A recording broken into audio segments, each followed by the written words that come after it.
All right, hello. I'm Marianne Sontag. I'm Laurie Menz. I'm part of the Glioblastoma support network. I'm also an assistant professor at the University of Montana in the Division of Biological Sciences. And we're here today because we're doing a several part series on ways to consider providing support for caregivers of patients with glioblastoma. My spouse was diagnosed with glioblastoma 13 months ago, and we're still in the process of fighting this terrible disease. But I've learned a lot along the way, and my collaborator Marianne has a lot of really great advice that she's been able to share with me, and I'm hoping that we'll be able to share that with you as well. Yeah, so I'm Marianne Sontag, as I said, and I am an associate professor here at the University of Montana and a colleague of Laurie's. And my background is in end-of-life care, especially palliative care, and grief and loss. So we didn't connect over this, however, we connected more over this. And so we want to have these conversations to hopefully provide, as Laurie said, support and resource to people who are walking this journey. So we decided that we would do we're going to do 5 of these. So we're starting today talking about communication. We're going to talk about loss. We're going to talk about grief. We're going to use your expertise and talk about how is the brain, how can we understand this disease based on your understanding of the brain. And then we're hoping to finish our series with a session on how do we cope with this? Like, how do you stay upright? How do you remember to take a shower? Right. That's actually kind of a big deal. No, it is a big deal. I know. There's so much that we do say, not just that we could say, but that we do say. And I think that people that are dealing with this diagnosis in their family already have so many things that they have to know. And so let's distill this down to 5 things that we would recommend people pay attention to in the area of communication. Okay, so I think the first one that I think it's so important to recognize that if this seems simple, there's probably something wrong. Right. Right? Like, not simple. This is not simple. That if somebody feels confused, underwater, overwhelmed, all of those things, like, of course, like, this is a complex situation happening within a complex system and being layered on top of normal life, like your normal life, like all of this. You had to bring your whole normal life and just plop it right in the middle of this horrible situation. Yeah. And navigate all these different systems. And so the communication across the systems and within the system and within your family, and it is complicated, and that's normal. Like, it's okay to feel completely confused. And it's hard. So hard. Yeah. So hard. Okay. So that's one, is to just know that it's normal, that this is a complicated, complex, confusing, hard, awful thing that people are trying to navigate. And that you might not know the words, and you might not have the words, and that's normal. There's nothing wrong with you. Right. And don't be afraid to ask questions. Don't be afraid to ask the questions. And there's right? so much vocabulary that comes with this. On the Glioblastoma Support Network webpage, there is a list of some terminology there that's helpful. Mm-hmm. And the American Brain Tumor Association website also has really good terminology sections, so take advantage of those. Mm-hmm. I have this image of people making flashcards. Yeah. Like, you kind of have to. Yeah, to learn the vocabulary. Yeah. Yeah. And don't be afraid to say, I don't know what that is. Can you explain that to me Mm-hmm. better? Yeah. Okay. So a second thing, and you've talked a lot about this in your own family, about the importance of paying attention to different ways of communicating and different styles of communicating and the different communication needs within a family. I wonder if you could talk about that a little bit. Yeah, so, adults will be able to receive information differently than kids, and kids at different ages are going to be more open or able to process information. Mm-hmm. So with teenagers, that can be done pretty directly. Mm-hmm. We had a specific challenge in our family because we have a large age gap. So we've got 2 teenagers and then a young child. And in that case, when I talked with her about that, I had no idea how to talk to kids about terminal illness or cancers. So I really relied on the help of professionals mm-hmm. like you, who are good at communicating with kids in a way that is developmentally appropriate. Mm-hmm. So a third thing that we've talked about is all the different ways that we can communicate with family members and with providers. Right, and those are going to change depending on where you are in the journey. So in the very beginning, you're kind of in this triage phase where you're just trying to get information out quickly. So that's when phone calls or text messages can be really helpful mm-hmm. in that beginning stage. But then very quickly it gets so overwhelming. Mm-hmm. So moving on to a centralized location or where you can have one set of communication that people can access on their own terms becomes much better. Like so the Caring Bridge. Like the Caring Bridge, or I've heard some people put like a private Facebook group together or an email listserv. I think Caring Bridge is nice because you don't have to deal with address. There's just a little bit less housekeeping involved. And that becomes important for, making sure your time is protected. Right. Yeah. But then also with providers, you'll be communicating differently at different stages. As you become more aware of what this disease does, what this cancer does, and what happens at different stages during treatment, and then what the unique needs are of your family member or friend who's affected. And so I think it's really important to use different communication styles when those are necessary. Mm-hmm. So in the beginning, it might be totally fine to be able to have a really open conversation with a provider during the examination. Mm-hmm. But then later, it might be more appropriate to have sidebar conversations with them in a way that still maintains the dignity and respects the patient, but that is going to help their needs be better met. Mm-hmm. Mm-hmm. And it also, this kind of cancer affects the whole family. And so there may be family needs that need to be addressed that are separate that you don't want to necessarily communicate in front of your loved one because I don't think that would necessarily be helpful. Mm-hmm. So be willing to look at different modes of communication throughout. Mm-hmm. And so email and the MyChart or electronic medical record messaging system, telephone calls, developing a relationship with the nurse, like being assertive in getting your information needs met is something that people have to work on. Yeah, and I don't think most of us come out, ready to fight for those needs. No. And oftentimes we don't know what they are. Right. So, and they're different at one stage than they are at another stage. And the only way that those will get met is if you ask for them. So starting to really work on those skills of being direct, that's important because those needs for your loved one, for you, for your family, everybody who's affected by this diagnosis and disease trajectory, they're all having really high needs that have to be addressed. Mm-hmm. And they might be different.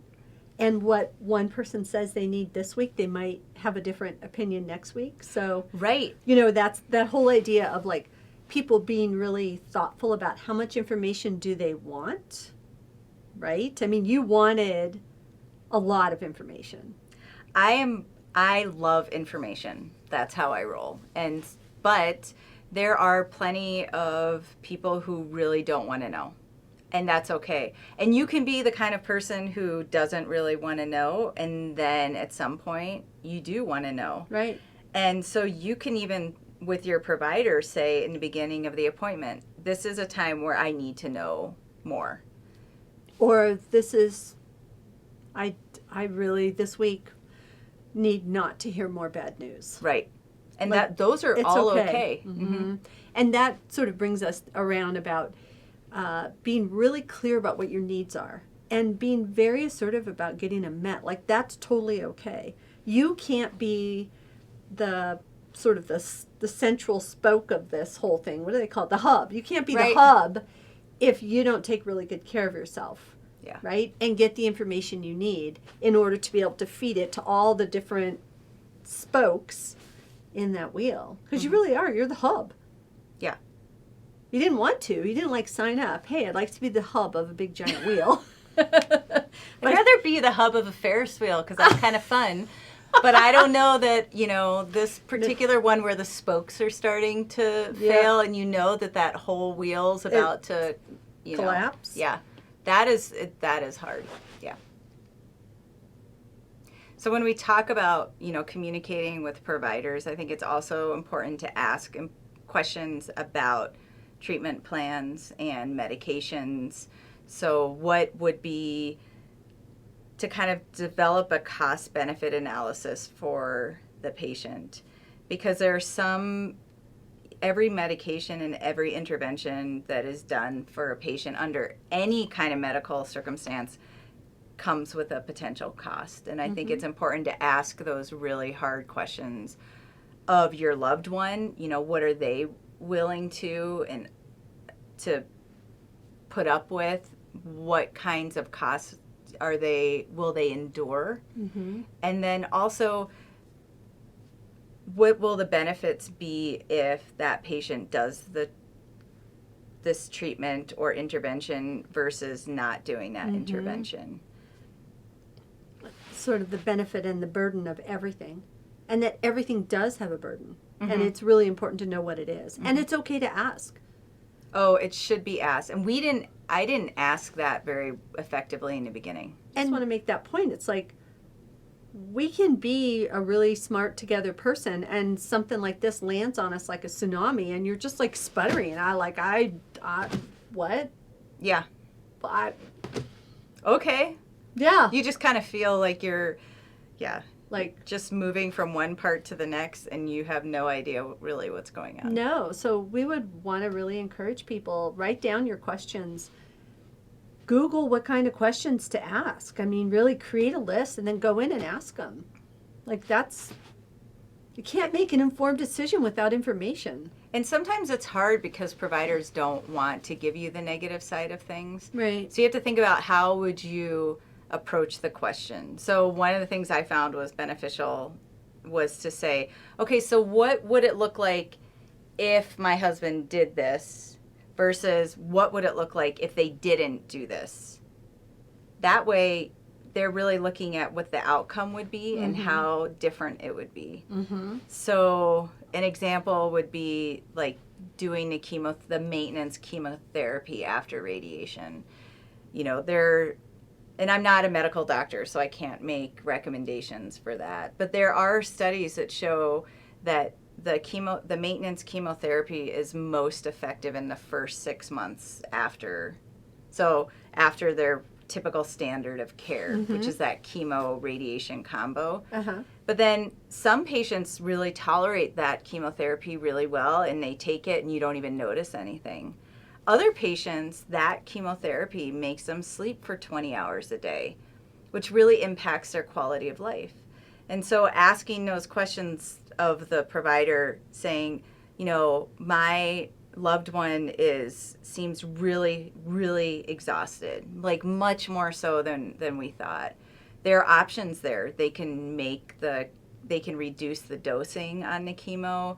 There have been situations where, oncologists recommend chemo holidays just to give the body some time to recover.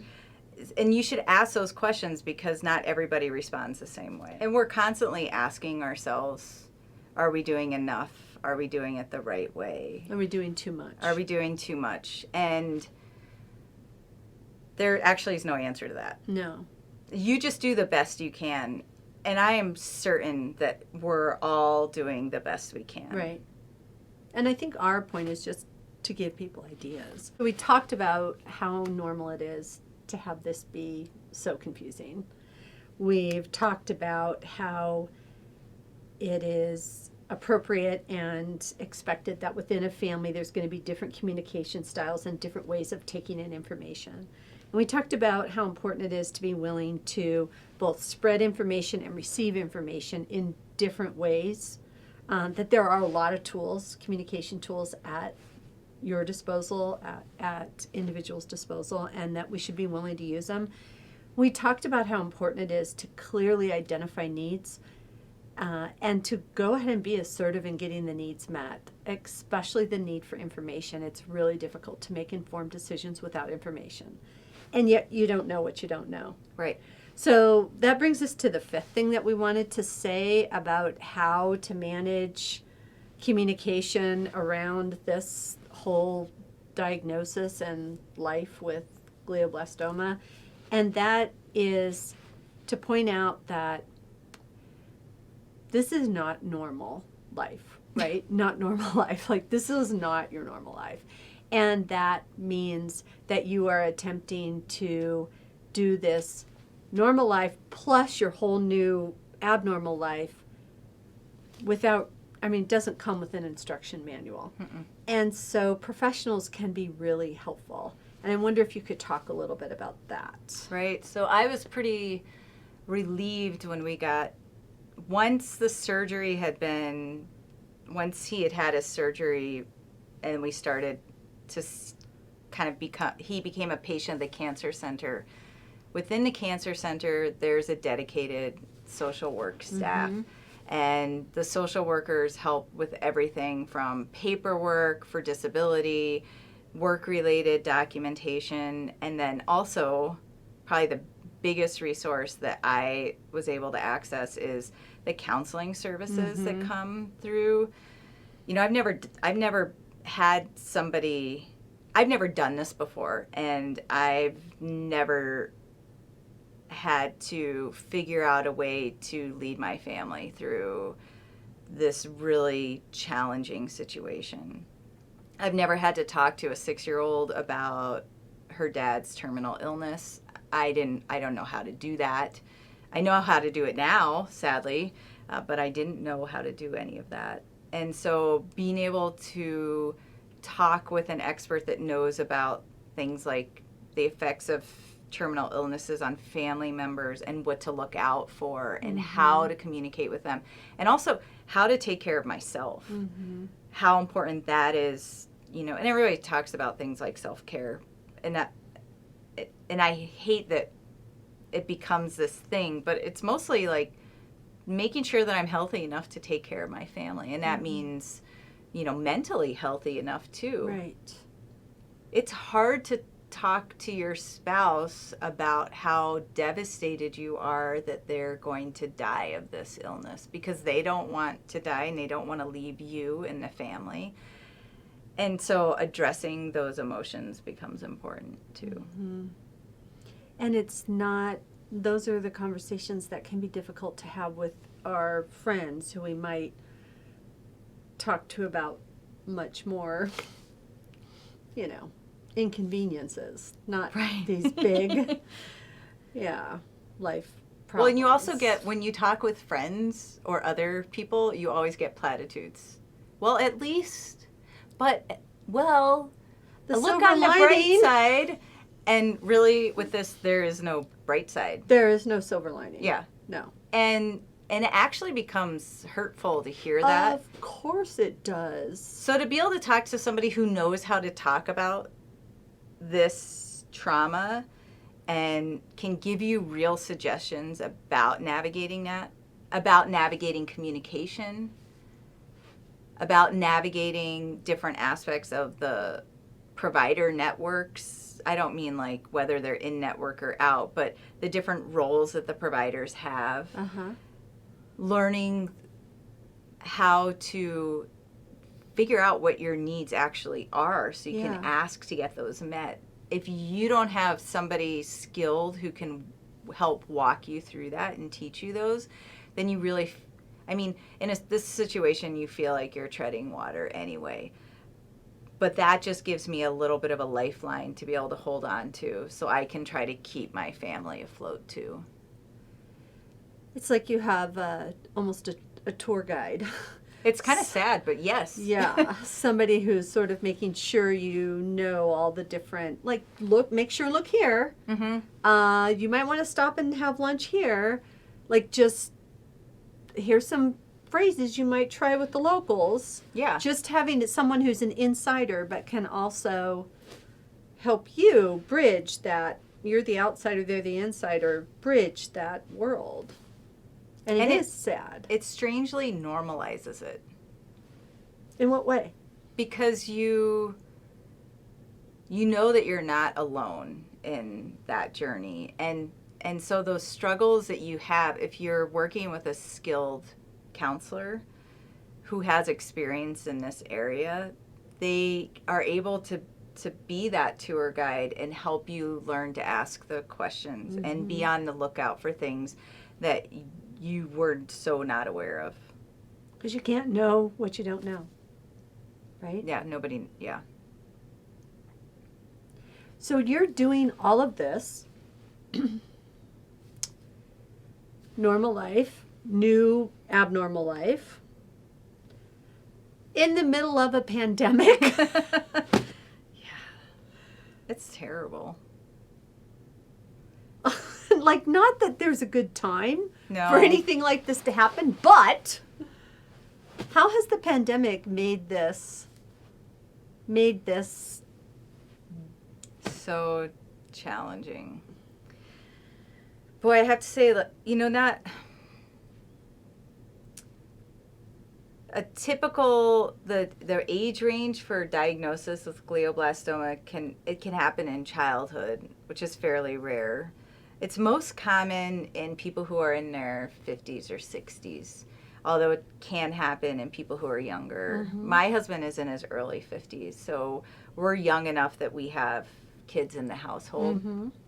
And having kids in the household means all those things that come with having kids. You know, their typical routines, sending them to school, going to choir concerts, going to soccer, all of those things that would provide a little bit more of a normal structure in the lives of the kids has been disrupted.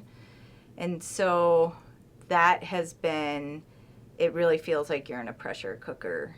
Because nobody, I know that I don't get to escape it, and I know that my spouse doesn't get to escape it, but you hope for small periods of time during the day that the kids can escape it. They get to just be kids for a period of time. And the pandemic has taken that part away, right? With schools that are shut down, they can't get out of the house, and now everybody's in. So I think, having mental health and coping challenges has been much greater than it would have been.